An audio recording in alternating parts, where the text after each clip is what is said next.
Ahmedabad Udaipur national highway પર હિંમતનગરથી પસાર થવું એટલે જાણે કે માથાનો દુખાવો બની ચૂક્યો છે। તો હિંમતનગર શહેરમાં પણ આવી સ્થિતિ જોવા મળી રહી છે, જેને લઈ હવે હિંમતનગર શહેર ટ્રાફિક અને સાબરકાંઠા જિલ્લા ટ્રાફિક પોલીસ દ્વારા રોંગ સાઈડ જતા વાહન ચાલકો સામે દંડનો દંડો ઉગામ્યો છે।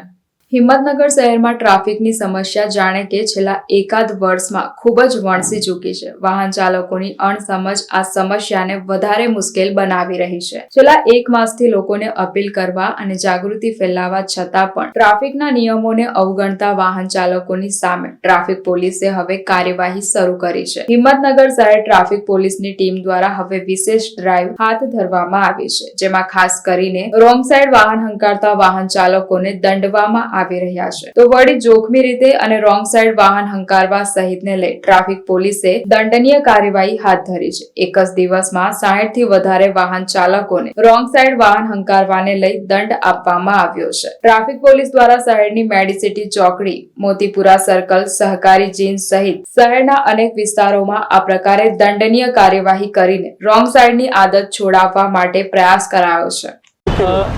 આજરોજ મહેરબાન એસપી સાહેબની સૂચનાથી માર્ગ સલામતી સપ્તાહ અને માર્ગ સલામતી માસની ઉજવણીના ભાગરૂપે પહેલાં અમે સતત 15 થી 20 દિવસ સુધી લોકોને જનજાગૃત કર્યા કે રોંગ સાઈડ ન આવવું, સીટ બેલ્ટ બાંધવો, હેલ્મેટ પહેરવું, કે જેનાથી વાહન અકસ્માતો જે છે એમાં આપણે બચી શકીએ। અને આજરોજ અમે દંડની કામગીરી અને વાહન ડિટેનની કામગીરી ખાસ કરીને મહાવીરનગર સર્કલ, મોતીપુરા બ્રિજની નીચે અને ઈડર બાયપાસ રોડ કે જ્યાં આજુબાજુમાં શાળાકીય વિસ્તારો અને હોસ્પિટલનું પ્રમાણ વધારે છે, કે જ્યાં લોકોને વધારે પડતી આ સમસ્યાઓનો સામનો કરવો પડે છે, તે જગ્યા ઉપર અમે તમામ જગ્યા ઉપર કડક વાહન ચેકિંગ કરી અને વધુમાં વધુ ડિટેન અને એન્ફોર્સમેન્ટની કામગીરી કરનાર છીએ।